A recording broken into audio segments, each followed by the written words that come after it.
Hold on, wait. For us, okay? Come on, let's go see the trains.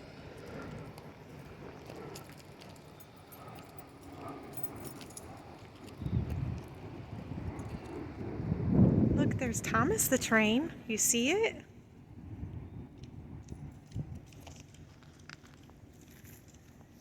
Let's go find our train, okay? Take the Wabash.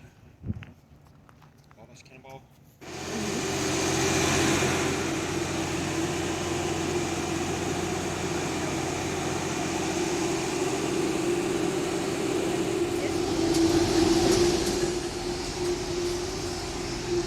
Hey, I only have to duck a little bit.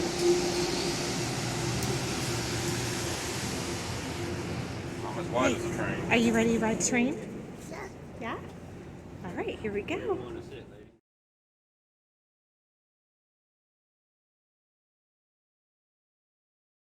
In the company, Colonel James Anderson Whiteside. In 1894, the Southern Railway took over ownership of this property, and in 1906, they upgraded the line by raising it up on a fill, double tracking it, and modernizing the signaling system. Still, however, that was not enough, and in 1954, the Southern abandoned the route we are using today in favor of a new route around Missionary Ridge, bypassing the tunnel. That route can be seen on the right-hand side of our train up on that embankment and is still used today by the modern-day Norfolk Southern Corporation. Now, the original 1859 roadbed of the East Tennessee and Georgia Railroad can be seen on the left side of our train down below us on what appears to be a gravel driveway. Over here so you can see. That gravel driveway is, as I mentioned, is the path of the original roadbed. And as we go along that, here in just a moment, you will see a small clearing with two things in it that I want you to take note of. First is going to be a piece of 5-foot gauge railroad track built on the original roadbed.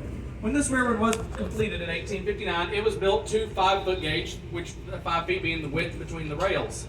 Later on, the railroad was brought into what we call standard gauge, which is what we are running on today, with a width of 4 feet, 8 1/2 inches between the rails. Also, you will see a tree with a yellow stripe painted on it. That yellow stripe is the high water mark of the flood of 1867, in which the waters of South Chickamauga Creek rose to a point 9 feet above the railroad. We'll now cross our longest and highest bridge over South Chickamauga Creek at 65 feet high and 360 feet in length. Now the second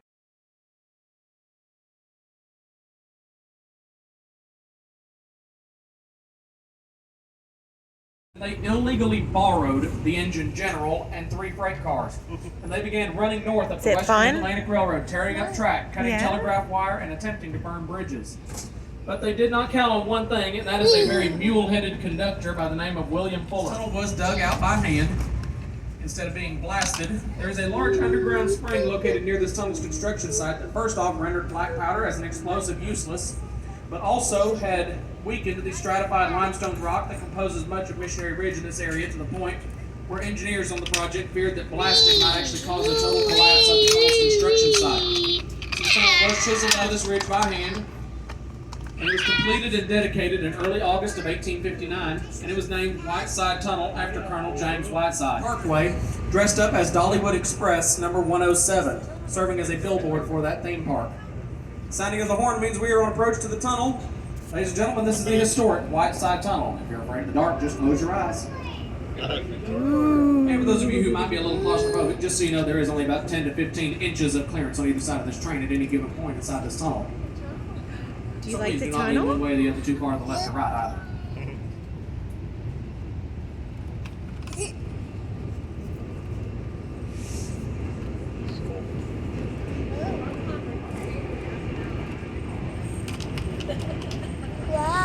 Wow. Yeah. You like that? They know they use brick too. Yeah, it's pretty. I mean, I can barely see the little pieces over here. Now here in just a moment, as we exit the tunnel, we will be in an area of Chattanooga that was highly contested over during the Battle for Missionary Ridge in November of 1863. The Confederate Army of the Tennessee under the command of General Braxton Bragg was up on top of Missionary Ridge, fighting against Union General William Sherman's Army of the Cumberland down here in this little holler. It got too well for them, and the Confederate Army began picking these Union soldiers off one by one. They also snuck through that tunnel and snuck up behind the Union attack. The middle and rear car on our train today are virtually identical to one another. They are the 1488 and 1486, named Emory and Henry College and Randolph-Macon College, respectively. Those two cars were both built by the Budd Company in Philadelphia, Pennsylvania in 1949 for the Norfolk and Western Railway. They were built as sleeping cars, and later on they were sold in the 1960s to the Pennsylvania Railroad, who converted them into high-capacity commuter cars. While they were owned by the Norfolk and Western as sleeping cars, they were used on trains known as the Pocahontas and the Cavalier. Now, we just crossed our fourth and final bridge over Autry Street. Don't blink or you will miss it if you hadn't already. Now, coming up on the right, you will see a set of tracks cutting off to the right. This is known as Beltline Junction, and those tracks are the East Chattanooga Belt Railway. That is our connection to the outside world via downtown Chattanooga, and we operate a number of our longer excursions over that route, such as our award-winning dinner trains and our trips to Chickamauga and Summerville, Georgia. Those trips range anywhere from 2 hours and 14 miles round trip to 9.5 hours and 104 miles round trip.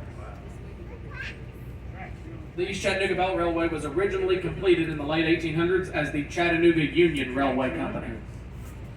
Now, rather than going down the Beltline today, though, we are going to hang to the left here and go on into our East Chattanooga shop facility.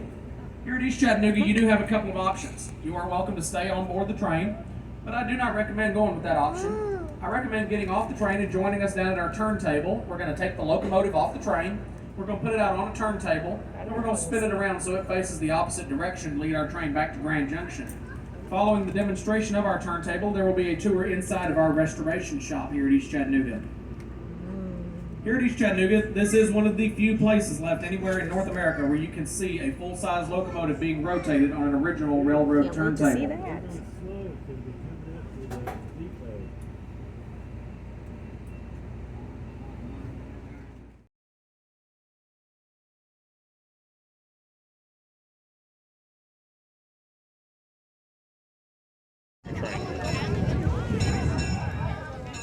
Have to go to school for that sort of thing. Watch out. Come back this way. It'll come up here, okay? It'll come up here.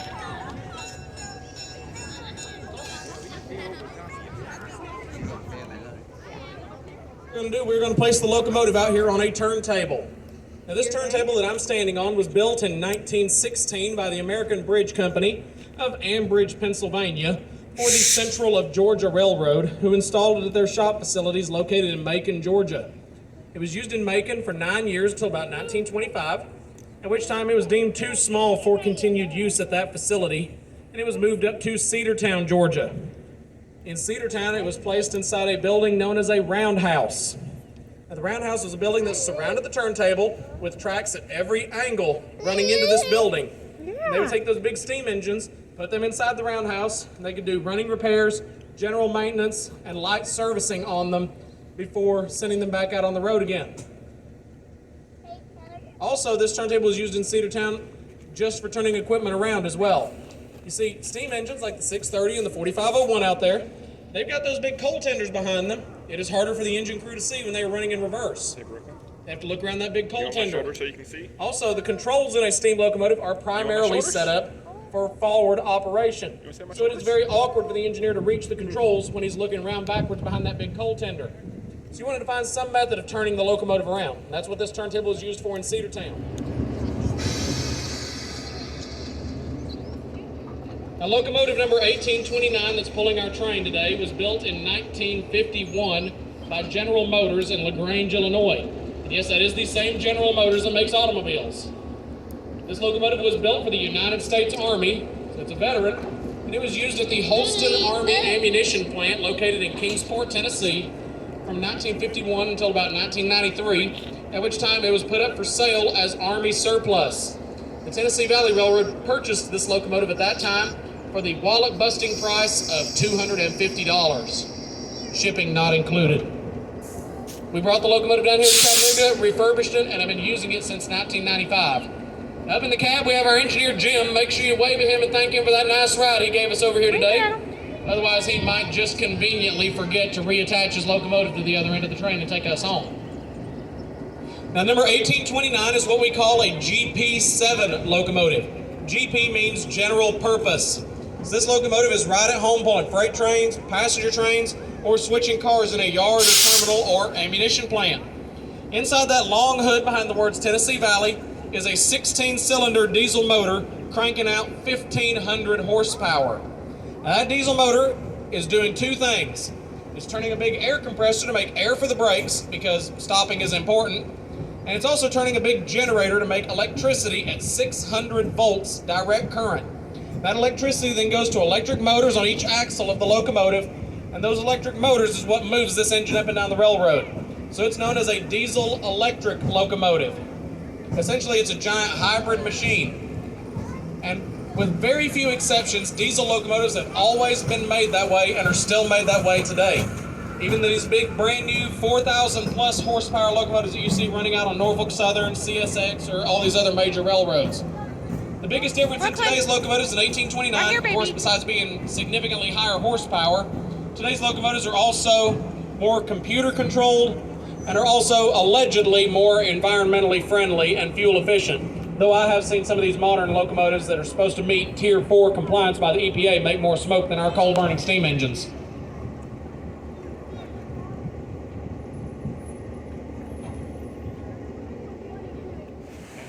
They probably work on stuff.